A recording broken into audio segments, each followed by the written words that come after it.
ये लाचार मुसलमानों को चारा बनाने वाला यात्रा है। ये लाचार मुसलमानों को चारा बनाने का यात्रा है। ये भाईचारा यात्रा नहीं है। भाईचारा यात्रा निकालेंगे जदयू के लोग।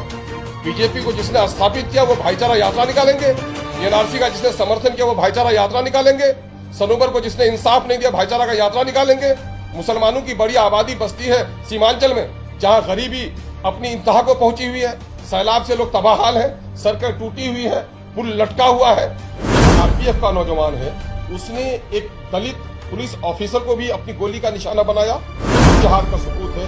4 बच्चियां उनकी हैं, एक बच्चा है मजदूर किस्म का आदमी है, उसके सीने पर गोलियां चलाई, गुल कर दी गई। रात के अंधेरे में 23 मुस्लिम फैमिलियों को लूटा गया। औरतों के साथ बदसलूकी की गई, उनके जेवरात लूटे गए और 13 साल के एक मासूम बच्चे को पीटते पीटते पुलिस उठा कर ले गई। सोनू कुमार मारा गया, सोनू शाह मारा गया है, वहां पर खुर्शीद मारा गया है, असगर अली मारे गए, हाफिज साद मारे गए, सराफत मारा गया, गुलनाज मारी गई, सनूबर मारी गई, खलील रिजवी मारी गई, बाबर मारा गया। परहेज के बंधुओं को मैं कहूंगा, आप गलत फहमी में मत रहिए। ये भाईचारा यात्रा है। ये लाचार मुसलमानों को चारा बनाने वाला यात्रा है। ये लाचार मुसलमानों को चारा बनाने का यात्रा है। ये भाईचारा यात्रा नहीं है। भाईचारा यात्रा निकालेंगे जदयू के लोग। बीजेपी को जिसने स्थापित किया वो भाईचारा यात्रा निकालेंगे। एनआरसी का जिसने समर्थन किया वो भाईचारा यात्रा निकालेंगे। सनोवर को जिसने इंसाफ नहीं दिया भाईचारा का यात्रा निकालेंगे। मुसलमानों की बड़ी आबादी बस्ती है सीमांचल में, जहां गरीबी अपनी इंतहा को पहुंची हुई है। सैलाब से लोग तबाहाल हैं, सड़कें टूटी हुई है, पुल लटका हुआ है।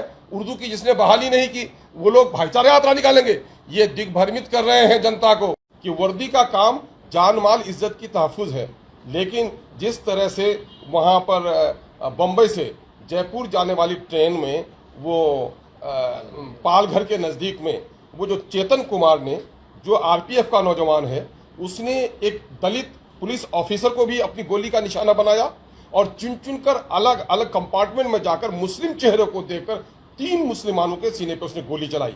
एक का ताल्लुक बीदर कर्नाटक से, एक का हैदराबाद से और तीसरे का ताल्लुक यहाँ बिस्फी क्या कहते हैं मधुबनी से रहा है। वो भी बिहार का सबूत है। 4 बच्चियां उनकी हैं, एक बच्चा है मजदूर किस्म का आदमी है, उसके सीने पर गोलियां चलाई।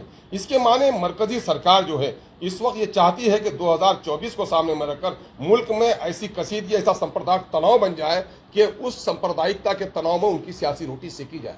मुझे तो हैरत ये है कि जो भाजपा के खिलाफ जिन लोगों ने गठबंधन बनाया है, इंडिया जिन लोगों ने तश्कील दी है जिस गठबंधन ने, उस गठबंधन के नाक तले या दरभंगा के कमतौल में वो जो मालपट्टी है, मालपट्टी में एक मुर्दे को जलाने की बात आई। जमीन झगड़ालू है, मुतनाज़ा है, कोर्ट में उसका डिसीजन होना है। एडमिनिस्ट्रेशन को खुद चाहिए था कि उस मुतनाज़ा जमीन पे विवादित भूमि पर किसी की लाश नहीं जलाई जाए। लोगों ने उसे खिसकाने के लिए कहा, उसी पर वहां के सरपसंदों ने तनाव का पूरा माहौल बना दिया और पुलिस की सरपरस्ती में रात के अंधेरे में बिजली काट दी गई, बिजली गुल कर दी गई। रात के अंधेरे में 23 मुस्लिम फैमिलियों को लूटा गया, औरतों के साथ बदसलूकी की गई, उनके जेवरात लूटे गए और 13 साल के एक मासूम बच्चे को पीटते पीटते पुलिस उठा कर ले गई। हैरत की बात यह है कि महिलाओं की सुरक्षा की बात करने वाले, महिलाओं को आगे बढ़ाने की बात करने वाले, महिलाओं को रिजर्वेशन देने की बात करने वाली नीतीश सरकार ने अपने उनके पुलिस से जवाब ले कि वहां पर एक भी कोई लेडी कांस्टेबल नहीं थी। फिर इस लेडी कांस्टेबल के बगैर मर्द छोड़े भागे हुए थे। औरतों को जाकर के बरहना करना और जाकर के उनके घरों की तलाशी लेना, औरतों के साथ जुल्म ज्यादती करना कहाँ से रवा है। ये मसाइल हैं।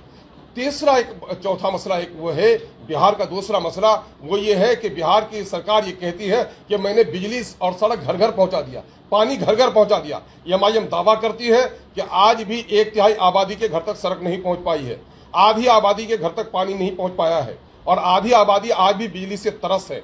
सीमांचल के इलाके में 2-3 घंटा से ज्यादा बिजली नहीं मिल पाती। आप बिजली के लिए वहां कटिहार जिला के बारसोई में जनप्रतिनिधि पंचायत के नुमाइंदगान आते हैं कि हमें बिजली दो, और बिजली के नाम पर उनको गोली का शिकार किया जाता है। और शर्म की बात है यह है कि बिजली मंत्री जो बिजली देने में सक्षम नहीं है, जो दौरा नहीं करते हैं क्षेत्र का, वो ये कहते हैं इस तरह लोग उग्र भीड़ लेकर आएंगे तो उनके सीने पर गोली चलेगी। मैं इन तमाम तर मामलात की हम लोग भर्त्सना करते हैं। बिहार की सरकार कहीं न कहीं बीजेपी ऐलान के साथ जुल्म करती है और बिहार की सरकार खामोशी के साथ वो सारा काम कर रही है। जब से नीतीश कुमार की सरकार बनी है, गुलनाज नाम की एक लड़की को जलाया गया और सिसक कर दम तोड़ती है पीएमसीएच में। कोई उसकी खबरगिरी नहीं करने वाला, उसको कोई मुआवजा नहीं मिला। सोनोवर नाम की एक 35 साल टीचर समस्तीपुर में, जहां राजद का विधायक है, वहां पर दिन के 8:30 बजे उसकी मॉब लिंचिंग होती है। आज तक न उसका मुआवजा हुआ, न उसके लोगों की गिरफ्तारी हुई है। अभी मामला खलील रिजवी का, जो जदयू का वर्कर रहा है, और उसकी की निर्मम हत्या हुई और अब तक कोई मुआवजा का ऐलान नहीं हुआ। अभी आप देखेंगे जहीरुद्दीन, एक ड्राइवर जो हड्डी की गाड़ी लेकर आ रहा था, उसकी निर्मम हत्या कर दी गई है। अभी 3 लड़के को गिरफ्तार किया गया यहाँ पर मुजफ्फरपुर में, और उसका कोसू देवरिया में। और उसको क्या था मामला कि पुलिस ने कहा कि साहब ये लोग बैंक लुटेरे हैं, उसको पीटा गया। उसने लूटा ही नहीं तो इकरार कहा करता। नतीजा है कि पुलिस ने पीटते पीटते सराफत को 35 साल एक नौजवान को या 29 साल एक नौजवान को पुलिस की कस्टडी में दम तोड़ दिया। ये सारे गया में मॉब लिंचिंग का मामला हुआ है।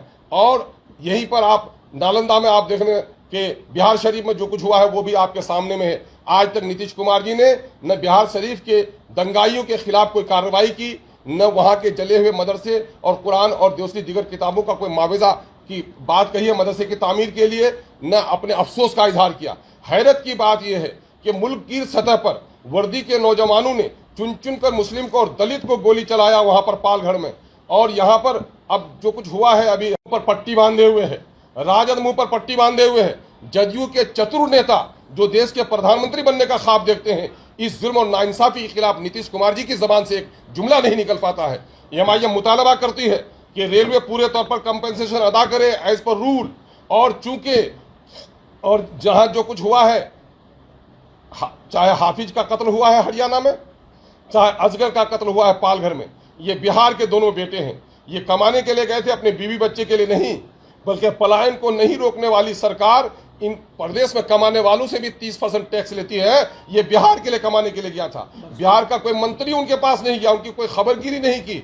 और हमारा मुतालबा है, चाहे वो बारसोई के मकतूल हो, सोनू कुमार मारा गया, सोनू शाह मारा गया है, वहां पर खुर्शीद मारा गया है, असगर अली मारे गए, हाफिज साद मारे गए, सराफत मारा गया, गुलनाज मारी गई, सनूबर मारी गई, खलील रिजवी मारी गई, बाबर मारा गया।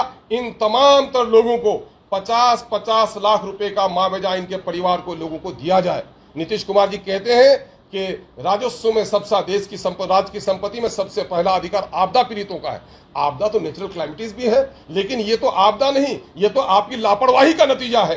तो इन तमाम तर फैमिली को 50-50 लाख रुपए का जुर्माना हो या हर्जाना हो या उनकी फैमिली के लिए सहायता राशि हो, ये देने का ऐलान करे। साथ ही उनके घराने के एक फर्द को सरकारी नौकरी दे।